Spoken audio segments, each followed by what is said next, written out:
If depth is real, it will organize your life better than your thinking ever could. If depth is imagined, it will become laziness disguised as philosophy. What thinking actually does? Thinking does not see reality. Thinking stimulates reality. It works with memories, fear, hope, comparison, social conditioning. So, when thinking organizes your life, it does so like this: what should I do so I don't fall behind? What is the safest next step? How do I look responsible? How do I reduce uncertainty? This produces plans, schedules, philosophies, explanations, justifications. All of this is second hand. None of it touches the thing itself. Thinking is a map, reality is the terrain. What depth actually is? Depth is not interest, depth is not passion, depth is not intelligence. Depth is direct contact with something real. Examples: the musician inside sound, the engineer inside the problem, the athlete inside the movement, the craftsman inside the material. In depth, there is no observer, no self commentary, no future management. There is only relationship. That relationship contains information thought does not have. Why real depth organizes life better than thinking? When you are in real contact with something, priorities become obvious. You don't ask, what should I do today? You know. Because the work itself tells you what matters, what is irrelevant, what must happen next. No decision fatigue, no debate, no overthinking. Energy aligns automatically. You don't push yourself. The body cooperates because attention is unified. There is no resistance, no inner conflict. Sleep, food, work, rest, they rearrange naturally. That is organization without control. External life rearranges as a consequence. When depth is real, skill sharpens, output increases, feedback becomes precise, money, opportunity, reputation follow after contact stabilizes. Not because you chase them, because reality responds to reality. This is why depth looks chaotic but works. What imagined depth is? Imagined depth is thinking about depth. It sounds like I don't believe in conventional paths. I operate differently. I'm not motivated by money. I'm waiting for clarity. But there is no daily contact, no sharpening skill, no exposure to consequence, no irreversible movement. Life stays vague, days blur, nothing compounds. This is not depth. This is avoidance with an identity. Why imagined depth becomes laziness? Laziness is not lack of energy, it is lack of contact. Imagined depth avoids discomfort, avoids measurement, avoids failure, avoids responsibility, but dresses avoidance and intelligence. The mind feels safe, the ego feels superior, reality is postponed. That is why it is dangerous. The simplest distinction. Ask one question only: is my life becoming more precise or more vague? Real depth produces precision, irreversibility, tangible change. Imagined depth produces talking, explaining, waiting, drifting, no middle ground. Depth does not need your belief, it does not need your philosophy, it does not need your permission. If depth is real, your life will reorganize despite you. If it is imagined, your mind will reorganize stories to protect you. That is the entire meaning of the line. Nothing mystical, nothing motivational, just reality. Depth is ruthless. Depth has no concern for you.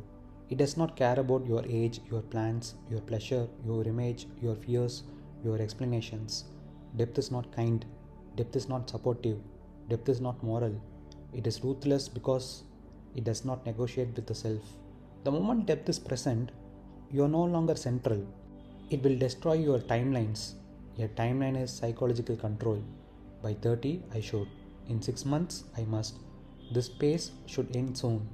Timelines exist to reduce anxiety, not to create truth. Depth has only now. When you are deep, hours disappear, days collapse, the future loses urgency. This is why people in depth often look late or behind, until suddenly they are far ahead. Depth doesn't follow your calendar. Reality doesn't care about deadlines invented by thought. It will destroy your self image. Self image is a costume. I am disciplined. I am spiritual. I am misunderstood. I am deep. I am lazy but intelligent. Depth removes the observer. There is no one watching themselves work. no one curating identity, no inner narrator. That is why depth feels dangerous to the ego. You cannot use depth to become someone. Depth erases the need to be someone. It will destroy your excuses. Excuses survive only where choice exists. I didn't feel like it. I was tired. I wasn't motivated. I'll do it tomorrow. In depth, there is no choice. Action happens the way breathing happens. You don't excuse yourself from breathing. You don't motivate yourself to breathe.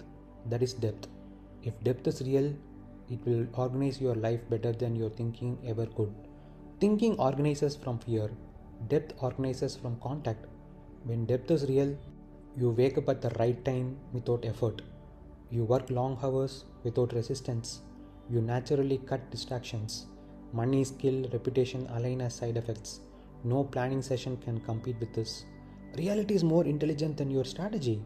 If depth is imagined, it will become laziness disguised as philosophy. This is the danger zone, and most people fall here. Imagine depth sounds like I don't believe in jobs, I'm not materialistic, I don't resonate with hustle, I'm waiting for clarity. But nothing is happening, no craft is deepening, no skill is sharpening, no contact with reality is increasing. That is not depth, that is avoidance with a vocabulary. Real depth produces movement. Imagine depth produces talk. The litmus test, very important. Ask yourself one question quietly. Is something pulling me so strongly that resistance disappears? If yes, protect it silently. If no, stop talking about depth. Get grounded, work, stabilize, remove noise. Depth does not need defending. It does not need explanation. It does not need philosophy. When depth is real, your life reorganizes itself without your permission. That is why it is ruthless. Thinking organizes from fear. Depth organizes from contact. Thinking is always reactive. It reacts to insecurity, comparison, time pressure, expectation, survival anxiety. So it creates structure, schedules, plans, goals, identities, philosophies. These are not wrong, but they are defensive. Thinking says, if I plan well enough, I won't feel lost. Depth does not plan, depth responds. Contact with reality contains information that thought cannot stimulate. When you are actually in contact with the problem, the next step is obvious. No strategy is needed. Movement becomes precise. That is why depth organizes better than thinking. Reality is already ordered. Thought just interferes. You wake up at the right time without effort. Effort is required only when desire and action are separated. You need alarms when you don't want to wake up. You are escaping the day. The day has no pull. In depth, the day calls you. The body aligns automatically because attention is already oriented forward. Sleep is not an escape, it is recovery. This is biological, not moral. You work long hours without resistance. Resistance comes from internal division. Part of you is working, part of you is watching, part of you is judging, part of you is planning escape. That fragmentation creates fatigue. In depth, there is only the act. Time collapses, effort disappears. You don't feel productive, you don't feel disciplined, you don't feel anything except involvement.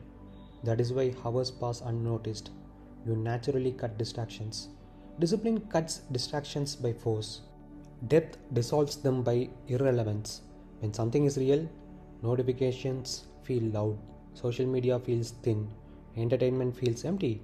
Not because you are virtuous, but because your nervous system is already fed. Distraction is hunger, depth is nourishment. A fed system does not snack. Money, skill, repetition align as side effects. Money is a signal, not a goal. When depth is real, skill compounds, judgment sharpens, output becomes inevitable. Markets reward contact with reality, not intention. Reputation forms when others sense substance, not branding, not performance. Depth creates value first, the world responds later. This delay is why shallow minds quit. No planning session can compete with this. Planning imagines future states. Depth creates present states. Plans rely on assumptions.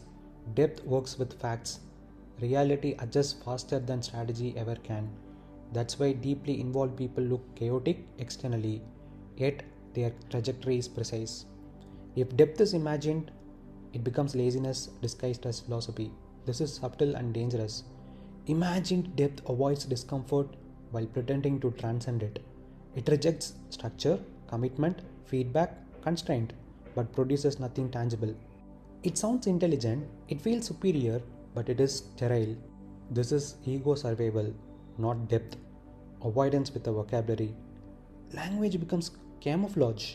Instead of saying, I'm afraid of starting, it says, I don't believe in jobs.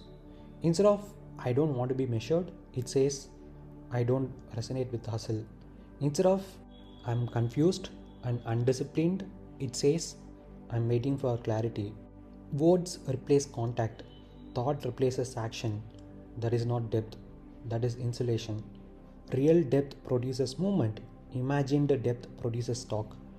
Movement does not mean busyness, it means irreversibility. Something is changing: skill, output, precision, responsibility, exposure to reality. If nothing is changing, depth is absent. Depth leaves fingerprints, silence, work, results, fewer words. The quiet test: use this, not thought. Ask, what am I in direct contact with daily that cannot be faked? If the answer is nothing, stop philosophizing. Ground yourself, work, touch reality. Depth arrives after contact, not before. That is the order, always. So, depth is not an idea you adopt, it is a relationship you enter. When depth is real, life arranges itself without force. Effort disappears because resistance disappears. You stop managing life and start responding to it. When depth is imagined, thought replaces contact, words replace work, identity replaces movement. What looks like freedom becomes avoidance. What sounds like wisdom becomes delay. Reality does not need your plans, it only responds to presence. If depth is real, your life will move quietly, precisely, irreversibly. If it is not, philosophy will keep you comfortable while nothing changes. That is the difference.